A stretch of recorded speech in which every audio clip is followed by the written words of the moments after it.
In this question, we are given the total cost function, that is C of x, for manufacturing a certain product. C of x represents the total cost, and x represents the number of units produced.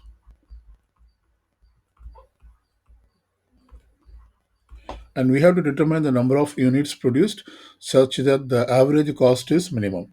So let's see how to find the number of units so that the average cost is minimum.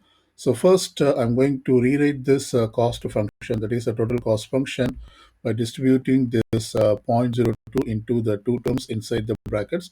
So 0.2 times of 0.01 x squared is, when you multiply the number, we get 0.002 x squared. Then zero point 0.2 times of 65 is 13. So this is the simplified total cost function which we will be replacing. Since we have to determine the number of units such that the average cost is minimum, so we first write the formula for average cost. So average cost, which is represented as C bar of x, and this equals total cost divided by number of units. So this is equal to total cost is C of x, and number of units is x. So let's simplify this. I'm going to replace C of x by this expression. So therefore we can rewrite this average cost C bar of x, and this equals 0.002 x squared plus 13 over x, which can be further simplified to 0.002 x squared by x plus 13 by x. We can cancel this x squared with x, so this gets cancelled one times. So therefore this becomes 0.002 plus 13 by x. So this is the simplified expression for the average cost C bar of x.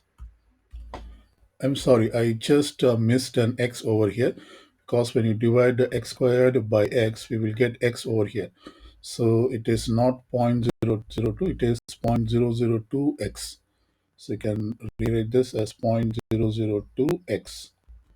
And so this is the expression for the average cost function.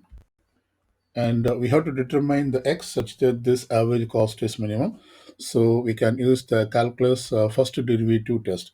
So the average cost will be minimum when the average cost function, that is C bar of x, this equals 0.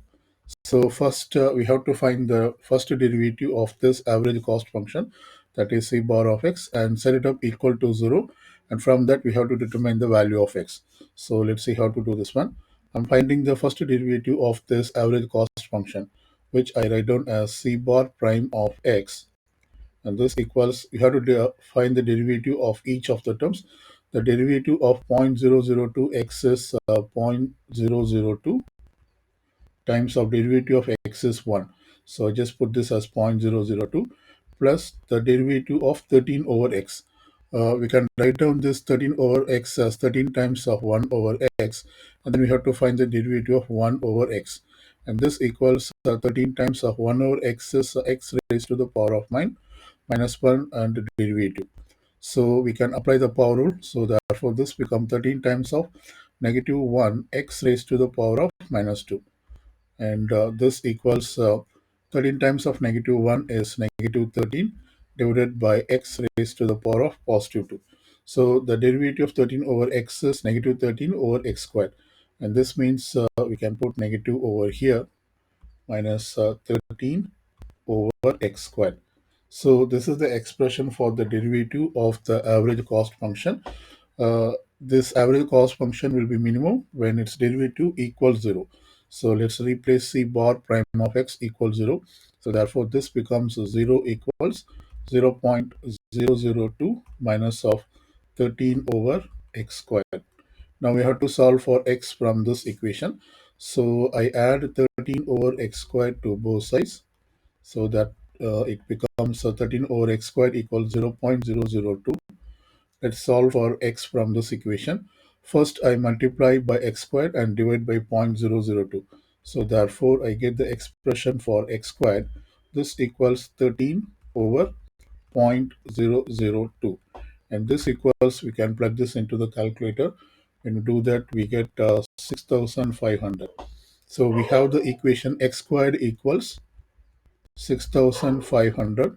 We then take the square root on both sides like this, and we get the value of x equals square root of 65,000. We'll get two values, that is plus or minus square root of 65,000, which is approximately 80.62, or in other words, we can say that x is approximately 81. We ignore this negative quantity over here. Since x represents the number of units produced, we ignore the negative quantity. So we consider only the positive quantity, that is x is approximately 81 units. We will now verify that when x is approximately 81 units, the average cost is minimum. So for that, we have to use the second derivative test.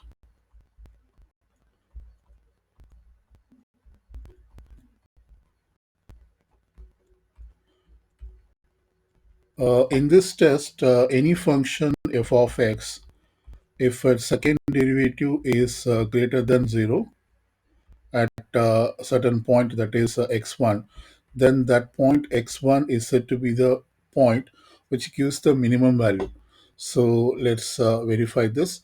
I'm going to copy this rate average cost function and find its second derivative. So let me copy the first derivative, that is c bar prime of x. This equals 0.002 minus of 13 by x squared. So this is 0.002 minus 13 over x squared. We'll find its second derivative. So we differentiate both sides with respect to time. So therefore this becomes c bar double prime of x. This equals derivative of 0.002, which is a constant. This is 0. So you can just ignore this. And derivative of negative 13 over x squared, this could be written as 13 times of negative 13 times of the derivative of only the 1 over x squared. So let's find this. So this equals negative 13 times of, we can consider this as x raised to the power of minus 2, and we have to find this derivative. So this equals negative 13 times of, we now apply the power rule. So therefore this becomes negative 2. We put the power in front and raise x raised to the power of minus 2 minus 1. So this equals minus 2 minus 1 is minus 3. So I can write this as negative 3, which in fact we can now simplify this. Negative 13 times negative 2 is positive 26. And this x raised to the power of negative 3, we can write down this as over x raised to the power of positive 3. So this is the expression for the second derivative, that of the average cost function. Now we take this value x approximately 81, substitute into this one. So therefore this becomes c double prime of 81.